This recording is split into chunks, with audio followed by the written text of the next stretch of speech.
Happy Friday. Welcome to the HubSpot Help Hotline for help. We're still workshopping the name a bit, but I'm joined with ChatGBT, George B. Thomas, Casey Hawkins, and Kyle Jepson.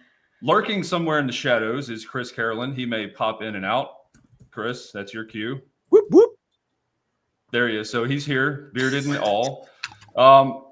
I wanted to start off by just saying thanks for the three of you, the experts, being here.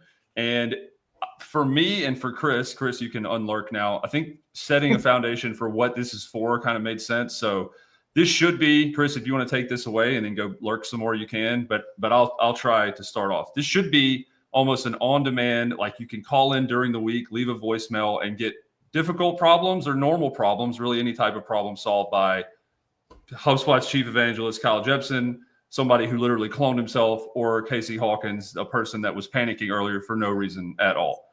It's very communal oriented, and that's where I will start. I wore this as a tribute to the orange hat, Kyle. I thought you'd get a kick out of that. But Chris, what were some of your thoughts whenever we decided to do this Friday afternoon hotline? Well said, sir. I think that's why you're the host. You said everything that needs to be said. Hopefully it's easy for everybody to just call in and get some help with HubSpot from some of the greats. Yeah. So let's get one of the most important questions out of the way. It's boxers, not briefs. Just gonna let everybody know that real quick. No, I'm just kidding. That's not why we're here. HubSpot questions. Make sure you call in, please. This show is literally, if there's any show that is literally for the humans of HubSpot, it is this show. So please call in. One point of clarification: you will be leaving us a voicemail. It's worth calling just to hear what Rob Jones recorded. But then you could just leave us a message, and we will work through them. We have not quite figured out the technology well enough to be able to answer calls or live. Maybe in future iterations, but I think that makes it less stressful though. As a caller, so to start, you might prefer that. You're talking from your own spirit. There are many a human out there would be like, let me get on the show. We have a few voicemails, and we have some good things to work through today. One thing I want to mention to anyone listening who's thinking about calling, some of the good folks who called and left their name, which is great. Would love to know your name. Also left their phone number. We're going to be playing these recordings live. I will mute it when people's phone numbers are spoken. But maybe don't leave your phone number. We're probably not going to call you back. We're just going to answer. That may have been my fault, because in the taken spoof voicemail that I left, I did say leave your name, number, and a detailed problem. You did. May need to Rob's redo. Fault. Sorry. Recording. They're just doing what they're told. They trust you, Rob. Yeah. I'm not coming. Neeson. I promise not to call you about your Nissan Altima's extended warranty or saving money on your taxes. I'm not going to do any of that, but we will figure out a way to blur that out. We have some transcripts. I think we're 3 or 4 minutes in now, so the producer is doing a great job keeping us under the 5-minute window. But really quick, there's a lot of stuff that we're going to give, hopefully, to people that call in the form of help, support. Is there, real quick, for Kyle, Casey, and George, is there something that you're hoping to also get out of this, aside from just giving support, giving answers, and giving HubSpot expertise? I'm hoping to learn from Kyle and George. Same. And that's Rob. why I'm here. I'm hoping to learn from Casey and George. We're going to learn quickly how little I know. Well, see, I don't even think that. So here's what excites me about it, because I'm always here to learn from everybody, what's fun is we're all here to learn from each other. But what excited me about this was the potential layer upon layer upon layer, like the immediate ideation of somebody's problem and how we're going to come at it at 3-4 different ways. And so that excites me because, by the way, I don't know everything. I mean, this is literally why I created the clone. So the clone could know everything. Like, let me just put I'm getting old. I'm starting to forget stuff. Pretty soon I might need a cane to get up on the inbound stage. Like, I gotta hit it while I can, people. Well, and I'll say too, if people call into HubSpot support and support helps them, and that's great. But that learning is never shared, right? And so here we're gonna problem solve in public, and we're gonna be figuring some of these things out. And you're gonna hopefully, if you have the same question or if you encounter it later, you now will be, empowered with whatever we cover here. And also you can get a peek into how we go about figuring things out in HubSpot. The other thing I love about this too, and then I'll shut up, I promise. That's probably going to be the hardest part, is we need like a virtual cane to get me off the dang stage. But it's like people want raw, people want real. People are getting real tired of scripted. Ladies and gentlemen, this ish is not scripted at all. It's going to be raw. It's going to be dirty. It's going to be like in the moment. And so like, if you truly want like the real deal, how do brains think about HubSpot? I'm not saying it's always going to be pretty, but you're going to see it if you watch this show. Yeah. Yeah, I think it couldn't be better timing either, considering the announcement Wednesday, right, about HubSpot launching the first deep research connector as far as the CRM goes. So for me, there's also this element of continuity in being able to solve problems that may themselves evolve over time, right? Yeah, a workflow problem or whatever the problem is, as HubSpot continues to evolve, update, and release new features and functionality, that's a different problem to solve in potentially a week, 2 weeks, a month down the road. So that's the intent from me. I also, to raw, real, all of that. I'm not orange in real life, but the air conditioning in my house is weird. That's about as raw as it gets. This is not a filter. This is just me being a very red human being. All right, let's get into this, Chris. I think we can go to the first call if we want to start there. And Kyle, did you want to share screen and read the transcript, or we wanted to play the call, right? I'm going to play the audio, yeah. And I would love if people want to sound off in the chat, just to let us know you're here, for one thing. And also, like, just let us know that you can hear this. This first one this is the first voicemail we got. I was so excited, and I'll let you all evaluate the best way we can solve this problem. Ready? Here we go. Hello, this voicemail is from Comcast Xfinity. The 50% discount on your monthly bill is no longer applied to your account. Wow. If you want to correct this before the billing cycle closes, call back right now using your caller ID and keep your discounted rates active. Thank you. That's one that we're not going to be able to solve. So let's just move immediately on to the next 100% problem. a scam call. God, I'm like, really? That's our first call? Like, the number wasn't even born yet, and already Comcast is trying to get us on the hook for more. The thing is, I've listened to this a few times now just for my own enjoyment. It says, call the number on your caller ID, which I think means it's a scam call. They don't even know what number they're calling from. Yeah. Right? They have It's no 100% idea. there's no Comcast account connected to this phone number, guaranteed. You can also play the other. I thought my voicemail would have been the first one. Oh, sure. It's a pretty ridiculously dumb one also. So, Yeah, and then so we can this get into the meat of this. This is great beginnings here. Here we go. Riley.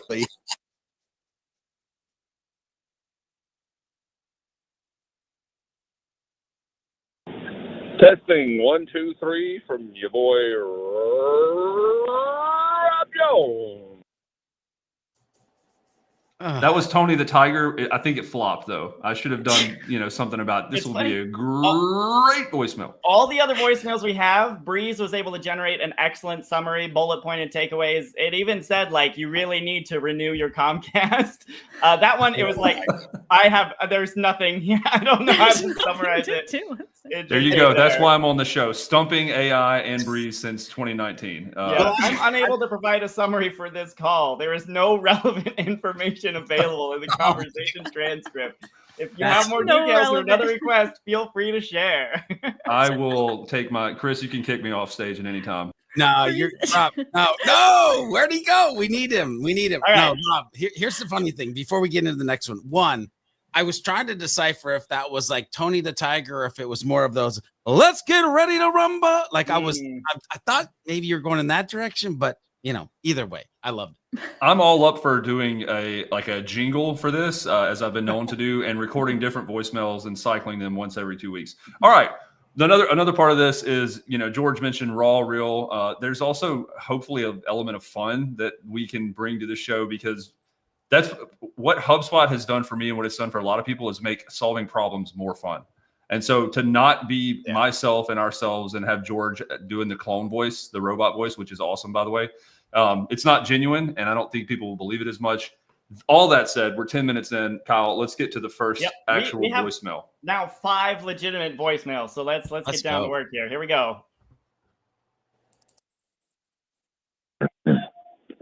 Yeah, hi, my name's Ryan, and I had a question. I created a custom object for cases, and I want to know how I can automatically associate contacts with a case record when those contacts are already associated with the same company that the case is associated with. Thanks for any help. Look forward to hearing back. To just summarize what I got out of that, Ryan has created a case custom object, and he wants to associate with companies. With contacts when the case is already associated to a company. Yep, that's what I got out of that too. Heard that as well. Is there a way that we can show this, or do we want to talk through it? Again, audience, bear with us. We're figuring some of this out live, which will be kind of weird for a minute, but what's the best way to answer this in a way that shows value and shows that we can help out? It would probably, at some point, we're going to have to share a screen showing HubSpot. Like that is just a thing we're going to have to do on this show. So producer man in the background. I don't know which one of us wants to share our screen. I probably shouldn't, since I have the voicemails pulled up in HubSpot. But George or Casey, if you want to, we can make that happen. He wanted to associate cases, and Casey has case in her name. So if we're drawing straws, she just drew the short one for screen sharing on the case. I was going to volunteer as a tribute either way. So teamwork. So I will mention, just while Casey's getting that pulled up, for all your, depending on how you define object, for any object that has an object settings page, there's an associations tab where you can go in and you can turn associations on and off. You can even set some rules about one-to-many sorts of associations. So in general, that is your best place to start with a question like this, just to take a look at that.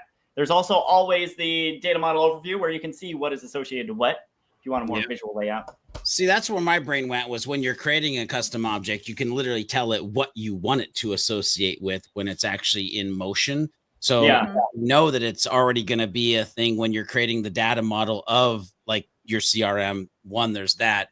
But then also I'll throw in a little tip and then I'll shut up in case you can go, is like, if you didn't do that and then you want to do something a little different, it might be some type of automation or automating association to that thing that you could play with. But Casey, go ahead. Take it from here. Okay, so I just created a test custom object record. So in here, I could add my account, obviously. So Apple, for example, and save that. However, I am correct that like that's not automatically going to pull all the Apple contacts into this custom object. Sure. Yeah. And I suspect that's what's actually wanted here, because there's not anything that's going to restrict you from manually adding those contacts. From the chat really quick, one of the interesting things, George, you mentioned this or alluded to it earlier, but from Riley in the chat, can you also be sure to indicate what hubs and tiers are required for a given solution? I feel like there's usually more than one way to, skin a cat or skin? Yeah. There's more than one way to knock this out. And so given the context for like, if you only have Pro or if you have this, this is one way to do it. Or potentially if you have Ops Hub that can sort of automate some of this, that might be helpful for the audience and users to understand what's requisite. Well, I can really make part of that conversation simple in the fact of like, if you don't have enterprise, you're not having the conversation about custom objects. Right. That is generally true. There's also the new object library if you're turning on and off like services or courses or those. And I recently learned there is a little bit of weirdness with being able to turn on some associations in those. This is a thing HubSpot is aware of and we are working on. That weirdness should go away eventually. But yeah, for fully custom objects, you're going to be at the enterprise tier. And for the idea of automating these associations, we did recently launch a workflow actions for associations. And then there's also, I forget if this is beta or live. I can never keep track of these things. Workflows recently got a lot more power in terms of how they see across associations. So it used to be when you're working with one object type in workflows and you want to do something with an associated record, you could go down based on an association label, or you could do like most recently updated or most recently created or something like that. But we now have the ability, you can update all of them. And you can also, if things aren't associated, you can just do matching based on labels. So I suspect this is a thing that would have been very difficult 6 months ago, but it's actually pretty straightforward now. And I'm staring at your comment, Riley. I am the worst at remembering what's in what tier. I assume everything I just described in workflows is just at the pro level, and not like not you don't need Operations Hub or anything. This is just kind of new standard functionality in workflows. Mm-hmm. So real quick, if you just want to skip the trigger here, Casey. Yep. I don't know. Whatever you think. Account, I guess. Yeah. Because in theory, we're connecting. Because I think the trigger would be when the account or the company record gets associated with the case. Then we want to assign the case to all the associated. So can we take a step back just for 1 second? Because I was about to go here. Here's where my brain goes. And I'm just bear with me for a second. If there was a way that you could create a list with a set of filters based on when you would want the cases to drop in a custom object, you could have a custom object list that would be being created, to which because go ahead. I'm just I'm okay. with you. Yeah. So then you could have a list that those custom objects could be dropping into, which then that list could be the trigger for a workflow that would then set the association. So now you've basically created a river where if this happens, go into list, because list now it becomes into this workflow. And because of this workflow, it now gets associated to these things. Now, from that point, you can test it and play with it. I'm not sure how many of those workflows and lists you would need and how scalable this would be. But that's, if I think about the fundamental pieces of HubSpot and how you could make them play together, that's where my brain goes. Yeah, this was a great first call or third call, the first real call. But there could be more, and I blame myself for the voicemail. There could be more context given to see if this is the best solution for what problem they actually have. I don't know if it was mentioned. This is obviously, it sounds like the right move, and there's a couple options. But what is the need for the case to be associated with the contact and at what time? So with anything, there's a couple more like elements of info that could help really nail this one down. Casey, you were about to go. I was listening.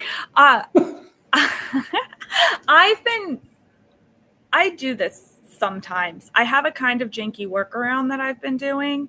It's only running, I think, when the custom object association happens. So that, like, to your point, the trigger. But the lists the list would be a list of companies that have that associated object, and that would trigger the workflow. Depends on the filters is where I'm going. It depends on the filters. Also, I'm watching the chat before we go into maybe the next question. And also, Rob, I do agree. We are on a show where if it was not a voicemail and it was a real call, we could ask additional questions to then get true context to go deeper. But hey, for a first episode, I'm down for this. One thing I want to say on the list, Ryan, yes, lists do have a severe delay. However, if you're dealing with court cases, so does the legal system. That's I'm gonna throw that out there. So you might be okay in this use case that we're talking about. Also, Riley, thanks. Appreciate it. Before we jump, I'll just give what I've been doing in sometimes for this, just for context. I've been using a sync property. So associated record ID. Sync. So I create a new property sync, and then I was using the customer order custom object for this demo. And then I sync the record ID here. Everyone following so far? I'm Yes. Yep. keep laying it down. Keep laying it down. So most recently created to keep this updated. Yep. So I would do this temp. I'm guessing Chris is going to on Monday be like, Casey, clean up that mess that you made on the show. But we'll cross that bridge when we get to it. Then my trigger here is when record change, property value changed. And then your sync. Oh. That's It's known. By the way, can we back up why you continue to do this, Casey? And you used a very particular word. You said janky. I think it's actually pretty elegant. Can I say genius? I think you used the wrong word because that's actually pretty. Yeah, I think that's about the smoothest way you can do it. I'm finally caught up now. I thought we were talking about how to make the actions work. The enrollment is the tricky part, and I understand that now. Well, wait, it gets jankier. Okay. There's Here we more. go. Genius, sir. Because you can only create associations. Like this is a company workflow. So I can only associate on companies. I can't copy that association. So now custom property number 2, if we're associating contacts, let's call this temp match ID. And then this is just a single line text. I can't sync from a sync property, to be clear. Yep. So now what this workflow does is it edit record, not edits. And now I can change to all associated contacts. This is what you were talking about. Yep. That temp match ID that I just created. And then now I'm gonna update that there. I would review and publish this. Now workflow number 2. This one's gonna be a contact workflow. When data value changes though. Yep. Riley Powell said, bring on the daisy chain workflows. Yeah. Let me just, while you're doing this, interject with a direct message. I very much appreciate our sales and delivery team at RP. This is the amount of clarity needed to not only create an elegant solution, as you mentioned, a genius solution or whatever you want to call it, but the amount of clarity in figuring out what the actual problem and end state is, just from this first call and example, is pretty amazing to me. So There we go. Yeah. Now, and this is why I needed that ID, because now I'm going to match properties and I'm going to match that temp match ID to the record ID on the custom object. So, and then you can choose whether or not you need to apply a label.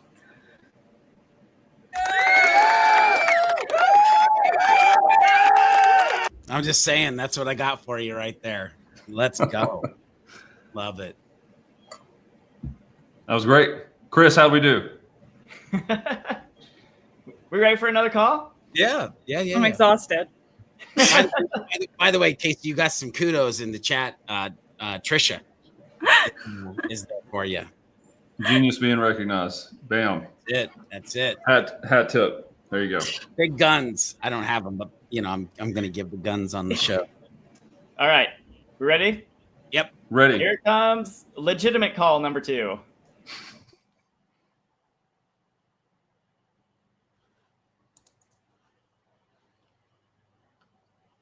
So the HubSpot issue that has been plaguing me for the 2 years that I've been using HubSpot is honestly report building. And it's so ironic because I'm actually an MBA in data analytics. So I understand, what type of data is my independent variable? What's my dependent variable? If it needs to go on the X-axis or the Y-axis. But where I get caught up a lot of the time is when I go, either I clone the report, and we have so many reports that I'll try to clone one, but like the source data is not what I actually need it to be. And then you can't kind of back out and reroute. So I try to repurpose existing reports to make it easier on myself, but sometimes that doesn't always work depending.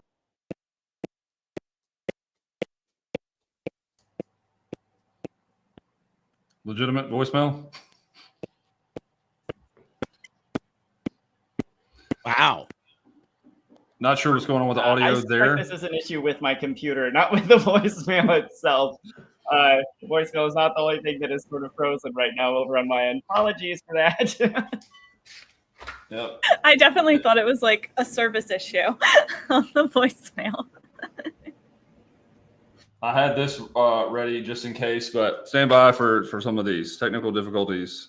We're experiencing them. Oh, shoot. Play the music, Chris. Do, do, do, do, do. All right. So I think I got, actually my wife was calling me. I got to go. I'm just kidding. I'm kidding. Here's the thing. There were a couple things that scared me about that question. One, it's been an issue plaguing her for 2 years. Yep. Issue number one. Two, she's got an MBA in analytics. Yes. So then and I know we're going to have this answer on certain shows of like, it's not possible in HubSpot. And so one of the things that I've always taught is that whenever creating a report, one of the things that you want to do is make sure you're grabbing the right, not original source. That's a totally different conversation. In custom report builder, you have to grab the, I'm back. Yeah, we're hang on. I got to now open HubSpot because that's the 53-year-old guy losing his dang mind of like what it's actually called. While you're doing that, Kyle, did Comcast cancel you already for not paying your non-existent phone bill? Yeah, maybe what happened. Yeah, that's it. I'm getting there because it's gonna be dumb. Everybody's gonna be like, George, really? You couldn't remember? Hang on, I'm getting there. Okay. When you're creating a report, primary data source. Okay. So like one of the things I always teach is like, listen, you've got to make sure you're picking the right primary data source. And because there's no real way to build the report that you're trying to build if you've got the wrong primary data source. And so if I hear I've had that issue for 2 years and I have an MBA in analytics and I'm trying to repurpose reports, which by the way, the thing that I do love in HubSpot is that many times you can clone, convert, and move forward with your day. But if you're trying to build a report that is a custom built report that uses a primary data source, and now you're trying to clone it for something that is a report that isn't actually using that as your primary data source, you're screwed. And so this is where I go to, I wonder how many times in this show we'll have to actually say, that's actually not possible at the current state of HubSpot. Or how many times we'll say, you stumped me. But that's where my brain goes. Maybe other people have other ideas of why this wouldn't be working or why it would be an issue when trying to clone reports and repurpose them in other directions. And yes, thank you. Somebody, Rose, I hope I said that right. If not, you can smack me if you come to Inbound in San Francisco. The data source. That's the word that I was trying to come up with as the old guy on the show. I think one thing, people often use the single object report. I never use single object report anymore. Well, pardon me. No, I'm just kidding. Do you use single object report? It's just every time that I can. Every time you can. Oh, whoops. Well, but that's so. You know what, George? The reason that's why you can't clone reports, George. That's why you can't clone reports. Right. There's an element of this too. Looking at the transcript, which somehow I have in an email.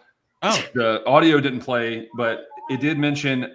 I guess the rest of the voicemail went on to mention there are some changes in the marketing department affecting data consistency.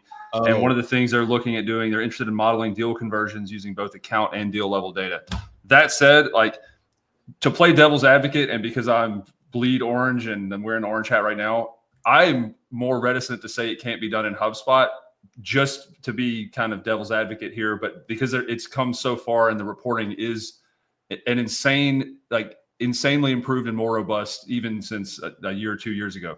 So part of this could be a change management or there could be other type of user or them the marketing department not being aligned or on the same page as an option. I know we don't have all of the context, but we've seen that where somebody has done something or there's changes that weren't communicated to an admin or the team managing, and that created some confusion.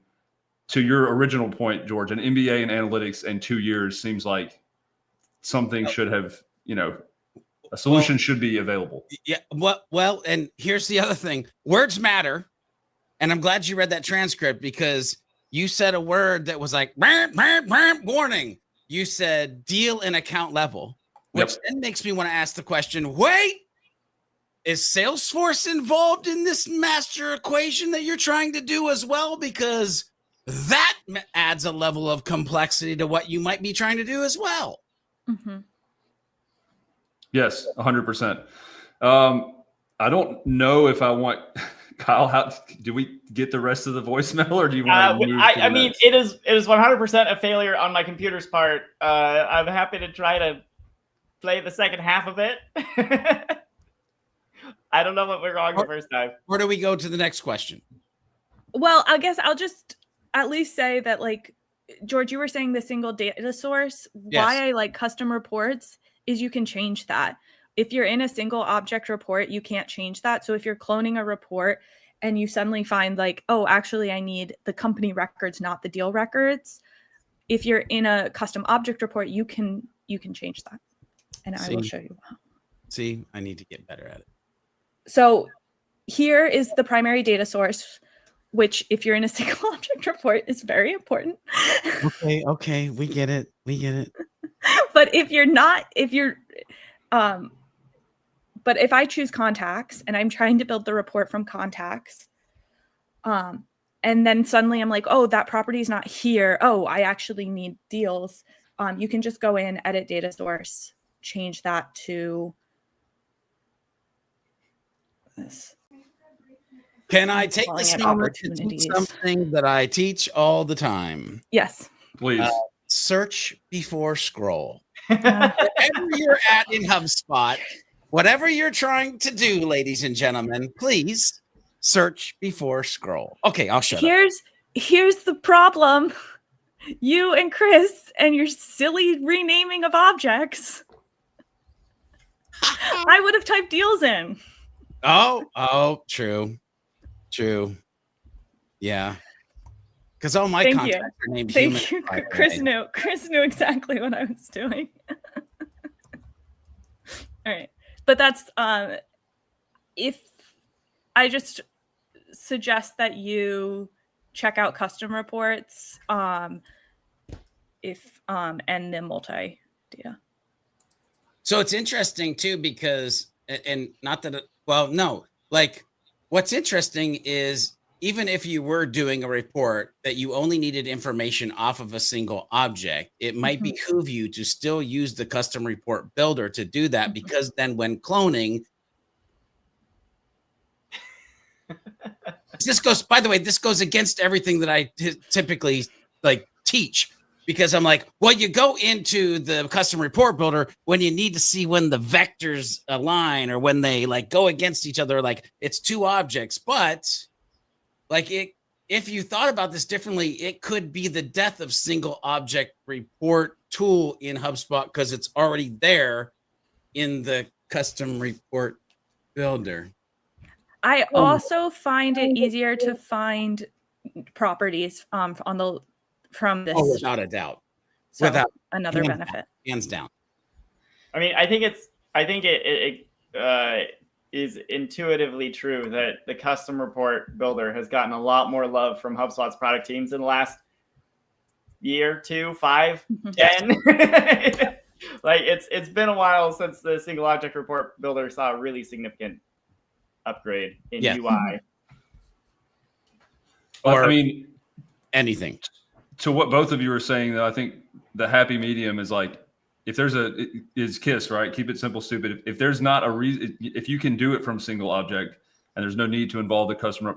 Some of that may be a matter of preference, but I will say like growth in a company begets complexity. And the earlier you start introducing potentially unnecessarily complex ways to do things, the harder it gets down the road. I think that might have been part of the whole cloning and, pulling from data sources problem that she was mentioning. Here, potentially, but here's also the PSA that I'll say. If you're sitting here and you're watching this and around this question of like reporting, and you don't have or have not watched the custom report builder training on HubSpot Academy, well then, come on. Or if you're sitting here watching this, second PSA, by the way, and you're like, yeah, reporting's hard in HubSpot, and you don't have the reporting certification that Jory kicked butt and took names on with a bunch of people, okay, then you got a next step. I'm glad this quote from John is getting put on the screen. I think this is really significant. There are some downstream implications. I think not only on dashboards, but if I'm remembering right, when you embed a report on, if you want to add a report to a card in the middle column of the CRM, I think that has to be a single object report. And you will get a notification that tells you if you want to use advanced filters on dashboards, you have to have at least one single object report on this dashboard. Interesting. I kind of going back to the original call again. My apologies that all my technology died there for a moment. I'll take the blame on that, even though I did not choose this particular technology. I feel a little bad. I feel like we are kind of answering this question by saying like, user, you're doing something wrong. Stop complaining about HubSpot. Reporting is a really complex area. And I can imagine for someone who has an MBA in data analytics, they have used some pretty advanced tools that do some pretty crazy stuff. And it's conceivable that HubSpot has does not do a lot of those things, right? Like if you've been running regressions in R using custom code you wrote yourself and that kind of stuff, like HubSpot's not that tool, And similarly, like HubSpot is designed, we want the interface to be as simple and straightforward and basic and opinionated as possible. And if you're used to just an open playing field where you choose the pieces and you build whatever you want, like an Excel spreadsheet or something, HubSpot's also not that tool. And so it's not terribly surprising to me that an MBA in data analytics might find the custom report builder limiting and confusing. I think it probably is the case. It can do some things this person has not noticed. But I think it's also fair to say like it's totally possible an MBA in data analytics wants to do stuff HubSpot is not built to do. And 1,000,000%. I mean, I will never, number one, call back in and Kyle's computer and audio will work better next time. Two is the kind of the host dynamic is just weighing out other options or possibilities. So it's very possible with an MBA in analytics that it is a HubSpot problem, but also not jumping to that I think is important. Three, and this is the second straight time, more context equals more clarity. Yeah. So yeah, I do have to mention this. And again, like there are times where I sit back and there are other HubSpot users that do things that absolutely amaze me. And I'm like, I didn't know that it was even possible. Like, these, by the way, the words that are going to come out of my mouth, do not call me and ask me to help you with the words that are about to come out of my mouth. But like data sets and formulas, and like now that you can even take like in CSVs into data sets, and like there's just all sorts of kind of like crazy cool that kind of like I don't know if said human has dove that deep into like what you can do or not, but there's some pretty freaking fascinating stuff on that whole side of the fence, which is a hashtag nerd alert, like past my pay grade maybe, but yeah. We have two other calls, so we can move to the next. I wanted to ask really I guess everybody on the call for this specific call and problem, because I used to say this all the time. I think it's more, especially with Wednesday, it's more relevant today. And it's more relevant today than ever. But have you seen HubSpot lately is the question. So what I'm asking is like, when may this have changed or updated to a different level? Obviously the call is recent from this week, but when would custom reporting have upgraded? Within the last week, 2 weeks, months? Because to your point, Kyle, and George, your point, like it's constantly evolving and changing. So the stuff that may have been a problem a month, 2 months ago, or impossible 2 months ago, there's a good chance that that's being fixed or worked on, or that some other release feature has come out. Yeah. So Casey, we do a show, the Customer Platform Show, every day. I've been there. I'm trying to call back if I remember any updates since I started, which was about maybe a month and a half, 2 months ago.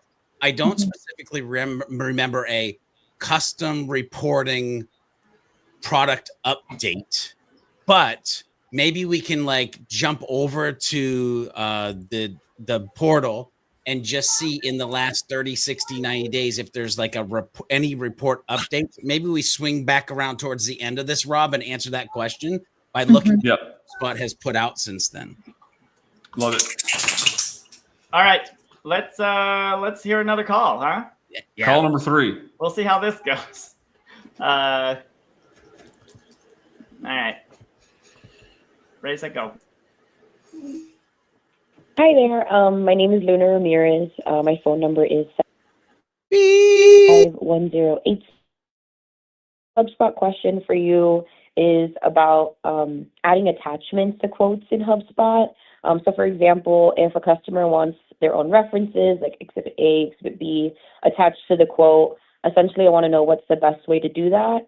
I guess I just find editing quotes really difficult, and it feels like it requires coding every time, and the downloaded PDF always breaks a little weird. So I would love any insight or tips. Thank you so much. Bye. Team, I have an idea. This just hypothesizing protocol here for what we do on the show. How about we start by coming to an agreement about what the question is? Yes. I am understanding this question as this person wants to generate a quote in HubSpot, and they want to attach, sounds like PDF documents to it. Is that what we all got out of it? I feel like that's what I heard as well. Yes, Kyle. Okay. I'll lead by saying I'm pretty sure that's not a thing in HubSpot. I'm trying to visualize it. A quote itself can be generated and downloaded as a PDF. Yep. And you can't attach a PDF to a PDF. I suppose you could clone them and have multiple pages. But is this a thing out in the world outside of HubSpot that we would expect to see, a quote with documents attached to it? I'm just curious what the state of the art is here. I know our quoting tool is not like world class. You can add a link. You could add a link in the quote. Yeah. But you'd have to link to a PDF that has to be hosted somewhere. So that's not great. HubSpot has gotten much better at attachments on CRM records. That used to be real bad. And a year or two ago, they did a major overhaul. And if you're attaching a whole bunch of things to a contact record or a company record or a deal record or whatever kind of record, you can search those. They have shareable URLs and things. So I think, and also file properties have gotten much better. You can have up to 10 files in a single property. And those are also, I believe, formatted as URLs. So if you customized your quote template with a file property and it had those PDFs uploaded to it, that might actually work really smoothly. I've just never done it before. So you'd still have to send it separate than the quote, right? You would just upload the file to the deal, and it would just come with two something PDFs. Like that. Yeah. So, Rob, once again, we run into, it would be great to ask additional questions of context to the thing, because while we all agreed that, yes, it sounded like they wanted to attach PDFs to a quote, my brain immediately goes to, well, why wouldn't it be attached to the deal? Because that's where the quote is attached, and that's probably where the human is going to go to. Or if I was Chris, I might say to the order, like to the deal or to the order, I might say. Like that's where I would envision them to being attached. But then also, I'm super curious if we could somehow use the new property that is a URL property that got released today in beta. In a way as a custom property or a quote template to then potentially. Chris, can we put my screen on screen real quick. So here I am. I'm built. I'll zoom in a little. I'm building a custom property. This is a deal property. I'm just calling it references. I'm making a file property. Interesting thing number one that I either didn't know or had forgotten is that you can choose whether these are private, meaning these files can only be accessed by users inside your HubSpot account, or public, meaning these files can be accessed by anyone with the files URL, which is recommended if you want to share these on content like website pages, or I would presume quotes. So this is a promising step. I would say you create a public file type property. I did it on the deal record. And then if we go to, help me out. I want to go to quotes. Is that in here somewhere? Yeah, there it is. Yeah, right up there. Right. Yeah. And if I want to edit my quote template, I could put, I don't know. What do we like? Oh, it doesn't matter. We'll do this one. This ain't Hollywood. Just pick one. Yeah. All right. So then if I wanted to add a property,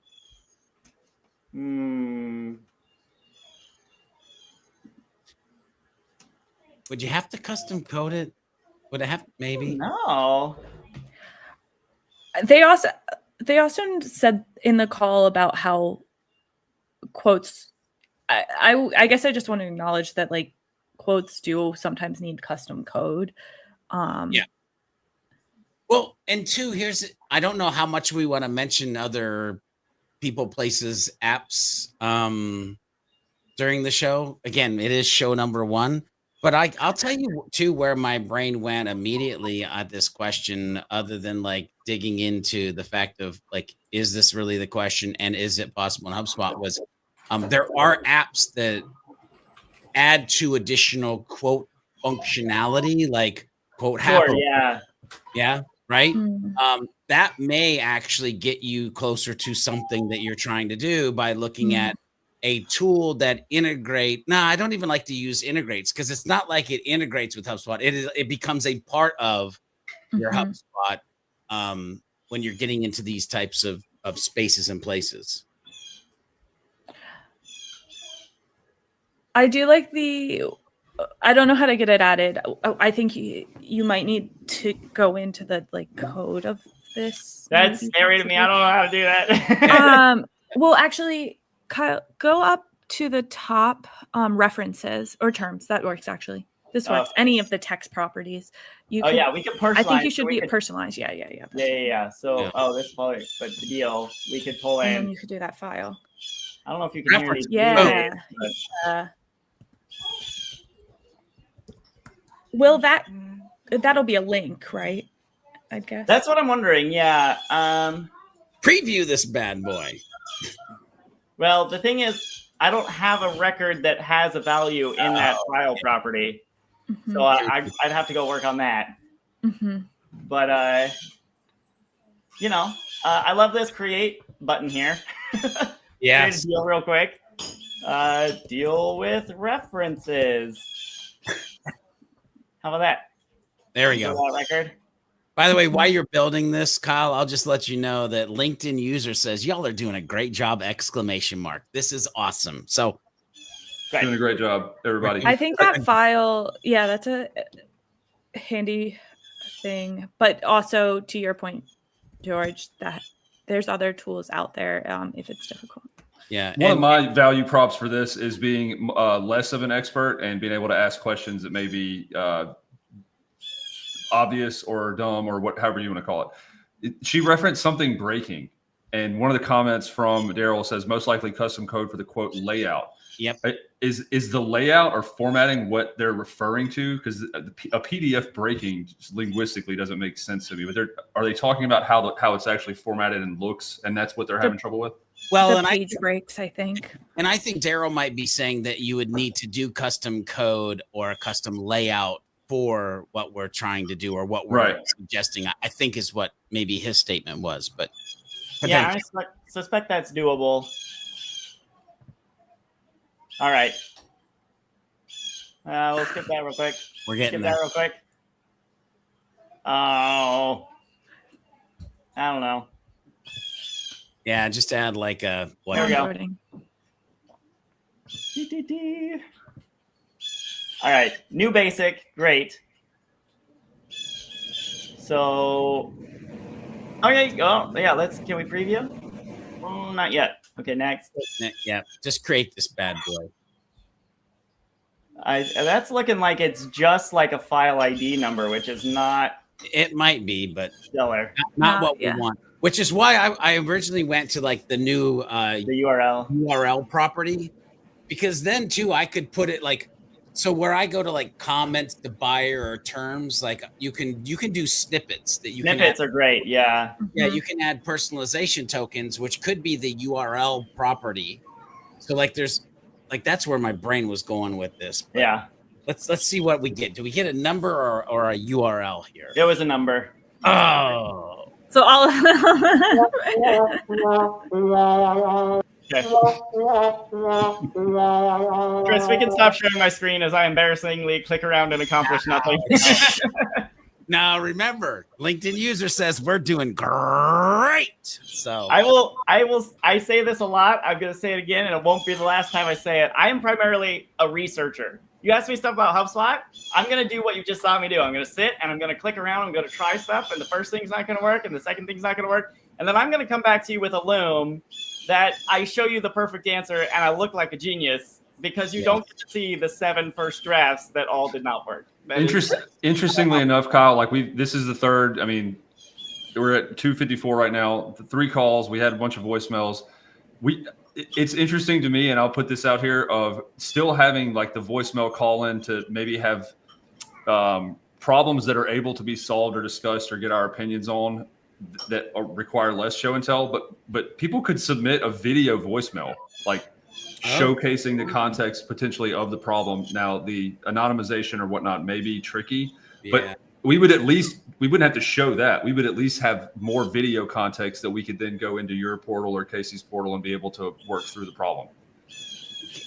I don't disagree with that. And if that's how we do in the future, I'm open to any of that. I do want to double click on something that Kyle said though, because I hope everybody who watches this first and maybe last episode, just kidding, we're going to keep going, folks.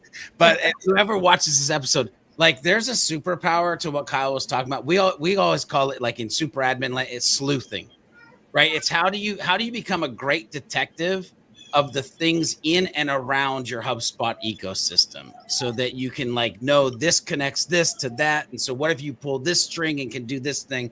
Like it is a superpower. So if like you're watching this, I would want you to focus on like, how do I become a super sleuth pertaining to HubSpot and all of the things that are needed for the hub or hubs that you're working in. Yeah. So we are coming up on time here. We have actually gotten a few voicemails while this show has been going on. Thank you, everyone who's calling in. Aww. There is one I would like to end on. I think it merits squeezing in right here at the end. Is it okay if we listen to one last voicemail? Yeah. Let's do it. There, this is Trisha Miriam, and before I get to my question, tomorrow's my birthday, and it would be so great if y'all could wish me a happy birthday. That would just be like, that would be the best. That'd be the best gift. So there's that.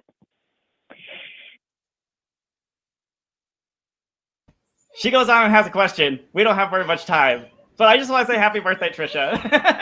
Happy birthday. Happy birthday, Trisha. I hope it's full of flowers and dogs and time outdoors. I know Trisha. Feel like so. Trisha and flowers and dogs, because I'm like, I don't know what Trisha loves, but I hope you get it.